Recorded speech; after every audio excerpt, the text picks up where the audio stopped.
আদালতে divorce paper ready. ইদ্যত শেষ হতে আর মাত্র কয়েক ঘন্টা বাকি। সবাই বলছিল এখন আর কিছুই করার নেই, সব শেষ। কিন্তু সেই মহিলা জানতেন মানুষের ক্ষমতা যেখানে শেষ হয়, আল্লাহর রহমত সেখান থেকেই শুরু হয়। আজ শোনাব ইস্তেগফার আর দুরূদ শরীফের এমন এক অলৌকিক কাহিনী যা আপনার জীবনের মোড় ঘুরিয়ে দিতে পারে।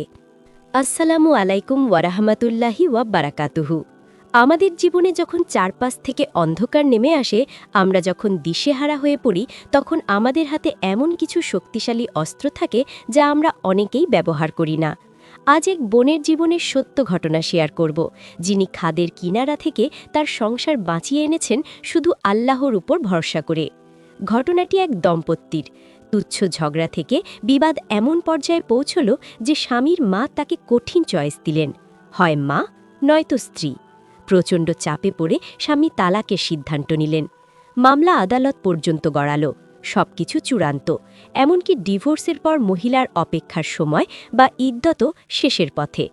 আত্মীয় স্বজন, পাড়া প্রতিবেশী সবাই ধরে নিয়েছিল এই সংসার আর জোড়া লাগা অসম্ভব। কিন্তু ওই বোনটি দমে যাননি। তিনি জানতেন মানুষের হৃদয় আল্লাহর হাতে। তিনি মানুষের কাছে হাত না পেতে আরশের মালিকের কাছে হাত পাতলেন। ওই কঠিন দিনগুলোতে তার রুটিন বদলে গেল। তিনি কি করেছিলেন জানেন? তিনি প্রতি রাতে তাহাজ্জুদ নামাজ পড়তেন এবং বিতর নামাজে সিজদায় গিয়ে অঝরে কাঁদতেন। সারাদিন তার ঠোঁটে লেগে থাকত আস্তাগফিরুল্লাহ এবং লা হাওলা ওয়ালা কুওয়াতা ইল্লা বিল্লাহ। নবীজির ওপর হাজার হাজার বার দুরূদ শরীফ পাঠ করতেন। বৃষ্টির সময় আজান ও ইকামতের মাঝখানে যখনই দোয়া কবুলের সময় আসত, তিনি দুই হাত তুলে আল্লাহর কাছে ভিক্ষা চাইতেন। তার বিশ্বাস ছিল পাহাড়ের মতো অটল। ইদ্যতের একদম শেষ দিন, বাইরে তখন অঝরে বৃষ্টি পড়ছে। ওই বোনটি বৃষ্টির দিকে তাকিয়ে কাঁদতে কাঁদতে শেষবারের মতো বললেন, ইয়া আল্লাহ, তুমি ছাড়া আমার আর কেউ নেই, তুমিই পারো এই অসম্ভবকে সম্ভব করতে।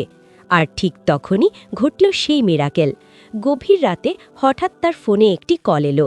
ফোনটি ছিল তার স্বামীর। যে স্বামী এতদিন একটিবার কথা বলতেও রাজি ছিলেন না, তিনি ওপাশ থেকে কান্নায় ভেঙে পড়লেন। পরের দিন সকালে স্বামী নিজে এসে তাকে ঘরে ফিরিয়ে নিয়ে গেলেন। সব ভুল বোঝাবুঝি ধুয়ে মুছে সাফ হয়ে গেল। আদালতের কাগজ ছিঁড়ে ফেলা হলো, আর এক হতে যাওয়া বিচ্ছেদ বদলে গেল এক মধুর মিলনে। সুবহানাল্লাহ। এই কাহিনী আমাদের শেখায়, আপনার সমস্যা যত বড়ই হোক, আপনার আল্লাহ তার চেয়েও বড়। আপনি কি ঋণে ডুবে আছেন? ইস্তেগফার করুন। আপনার কি নেক মাকসুদ পূরণ হচ্ছে না? দুরূদ পড়ুন। আপনার কি চারপাশ অন্ধকার লাগছে? তাহাজ্জুদে গিয়ে সেজদায় লুটিয়ে পড়ুন। মনে রাখবেন, ইস্তেগফার শুধু গুনাহ মাফ করে না, অভাবনীয় রিজিক আর রহমতের দরজাও খুলে দেয়। আজকের এই ভিডিওটি যদি আপনার মনে সামান্যতম আশা জাগিয়ে থাকে, তবে কমেন্টে লিখুন ইয়া আল্লাহ।